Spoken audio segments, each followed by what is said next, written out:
नमस्कार दोस्तों, मैं हूं दिनेश किवोरा। बहुत बहुत स्वागत है आपका इस प्रोग्राम में। दोस्तों, बिटकॉइन का एक नया रिकॉर्ड बन गया है। जो भी लोग क्रिप्टो करेंसी के अंदर ट्रेड करते हैं उनके लिए तो एक बहुत बड़ी खबर है कि $1.25 लाख का मार्क छू दिया उसने। $1.25 लाख का ऑल टाइम हाई रिकॉर्ड है।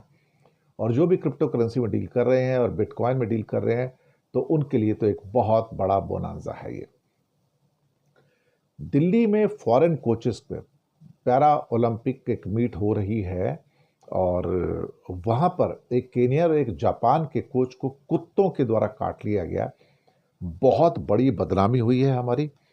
और ऐसा लगता है कि जैसे आवारा कुत्तों का ऊपर कोई कंट्रोल नहीं रह गया है। और ये दिल्ली में बड़े हमारा जवाहरलाल नेहरू स्टेडियम के पास हुआ ये सारा का सारा मसला। और काफ़ी इससे बदनामी हो रही है देश की। और सुप्रीम कोर्ट के वो सारे फैसले जो कुत्तों के ऊपर आ रहे थे अब फिर से प्रश्नों के घेरे में आ गए कि अल्टीमेटली इनको सड़कों पर कैसे रहने दिया जाए। इसके बाद वांगचुक साहब का एक मैसेज आया है कि मैं ठीक ठाक हूं और हम जो भी लेह हिंसा की जांच की मांग की है और बताया है कि मैं कारगिल डेमोक्रेटिक अलायंस और एपेक्स बॉडी लेह की जो मांगे हैं उनके साथ में हूं। तो सबसे पहले आप सबका स्वागत करते हुए इसी के ऊपर बात कर लेते हैं।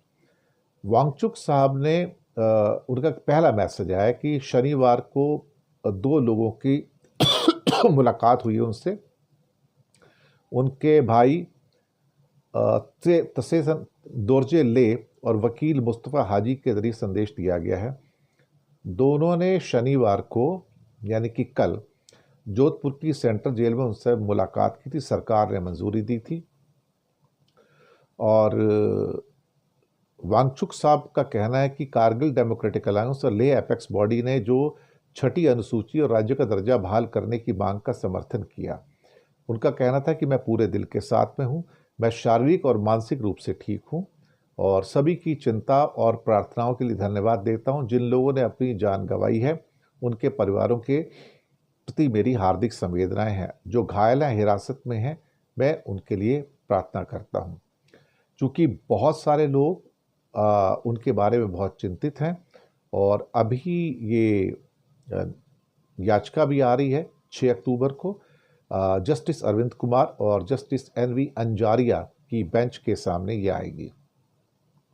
वहां पर वांगचुक के खिलाफ नेशनल सिक्योरिटी एक्ट लगाने के फैसले पर भी सवाल उठाया जाएगा। और सीनियर वकील जो हैं विवेक तनखा और एक और वकील हैं सर्वम रितम खरे, उनके माध्यम से ये अपील जो है फाइल की गई है।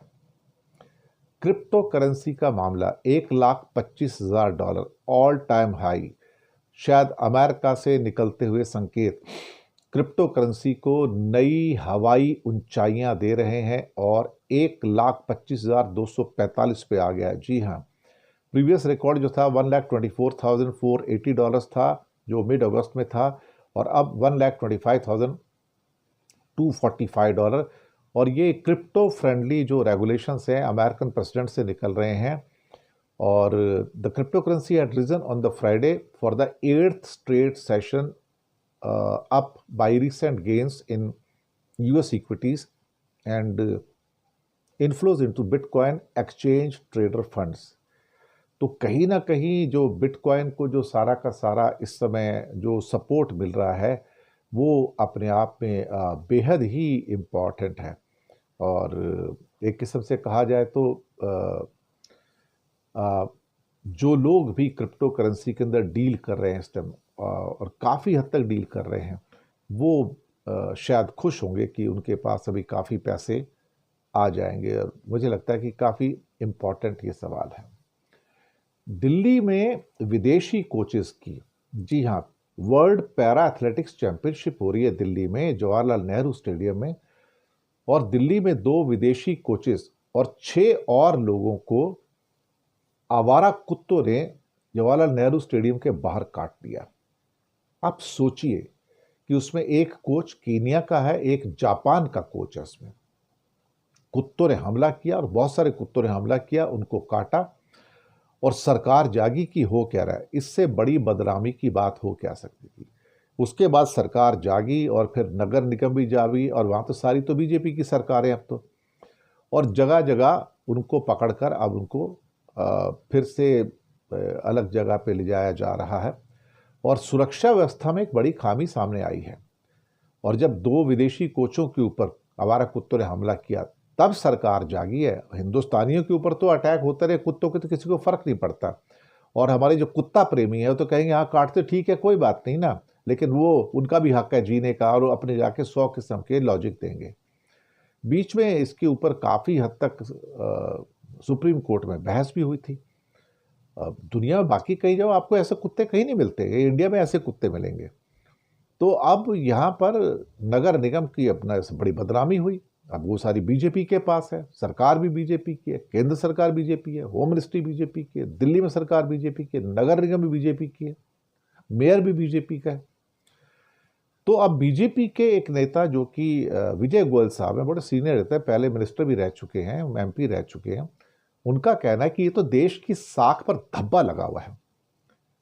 अब उन्होंने सुप्रीम कोर्ट को चैलेंज दिया कि वो सुप्रीम कोर्ट के जज जिन्होंने कुत्तों को सड़क पर खुला छोड़ने का आदेश दिया था, अब इसकी जिम्मेदारी लेंगे क्या?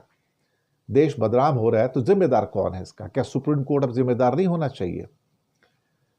और ये जो चीज़ें, जो पूरा का पूरा एक जो ट्वीट है वो भी जो निकल के आया है, वो बीजेपी की सरकार, केंद्र सरकार, मोदी सरकार के लिए बदनामी की बात है कि हमारे विदेशी जो कोचेज आ रहे हैं यहाँ पे स्पोर्ट्स मीट के अंदर, उनको कुत्ते काट रहे हैं साहब।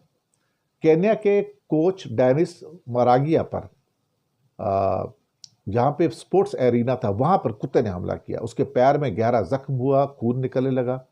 थोड़ी देर बाद ही जापान की एक कोच थी माइको ओकुमात्सु, उनको वार्म अप ट्रैक के पास, जहाँ पे वार्म अप कर रहे थे ट्रैक के पास, वहाँ ट्रेनिंग के दौरान जो ट्रेनिंग कर रही थी, कुत्ते ने काट लिया। और तुरंत उनको फिर मेडिकल रूम में सारा का सारा ट्रीटमेंट दिया गया, सफदरजंग हॉस्पिटल ले जाया गया, उनको सारे बाकी ट्रीटमेंट दिए गए। This is something very absurd which is happening in India, और कोई किसी को कुछ नहीं है। अब फिर से अपना एनडीएमसी और दिल्ली में जो म्यूनिसिपल कॉरपोरेशंस हैं, दिल्ली सरकार भी आवारा कुत्तों को पकड़ने के अभियान में जुट गई है और डॉग स्क्वाड्स वगैरह जो हैं वो भी वहाँ पर हैं। अब देखते क्या होता है। लेकिन भारत पहली बार वर्ल्ड पैरा एथलेटिक्स चैंपियनशिप की मेज़बानी कर रहा है, होस्ट है, और खिलाड़ियों की सुरक्षा पे एक गंभीर सवाल यहाँ पर उठे हैं। शर्मनाक है, एक्चुअली मैं बताऊँ, बिल्कुल शर्मनाक है ये कि इस किस्म की चीज़ें हैं। सुप्रीम कोर्ट ने पहले कहा था कि इन सबको पकड़ दो, फिर उनका स्टरलाइजेशन कर दो, और उनको फिर से जहाँ से पकड़ा था वहाँ छोड़ दो। ये एब्सोल्युटली अब इसके ऊपर सवाल उठेंगे भाई कि आप क्या करना चाहते हैं? क्या कुत्ते इस ढंग से जो काटते रहेंगे, नसबंदी करेंगे, उनके स्टरलाइजेशन करेंगे, लेकिन काटना तो नहीं छोड़ेंगे ना? हमारे हिंदुस्तान की बदनामी हो रही है। अब तो बीजेपी के जो फॉरवर्ड मिनिस्टर से खुद कह रहे हैं कि इतनी बदनामी हो रही है, ये क्या हो रहा है? ये देश की साख पर धब्बा है कि देश की सो कॉल्ड एक राजधानी के अंदर वहाँ पर आवारा कुत्ते फॉरेन कोचेस को स्पोर्ट्स मीट में काट रहे हैं, वो भी स्पोर्ट्स ट्रैक के ऊपर काट रहे हैं। शर्म की बात है। तो चैनल को सब्सक्राइब कीजिएगा, लिंक आगे भेजिए, हो सके तो छोटी छोटी आर्थिक मदद भी कीजिएगा। नीचे हमने आपके लिए यूपीआई नंबर और बैंक अकाउंट नंबर दोनों दिए हैं। किसी एक को चुनकर छोटी सी मदद करेंगे तो अच्छी पत्रकारिता को आगे बढ़ाने में आप हमारे सहयोगी भी बनेंगे। धन्यवाद।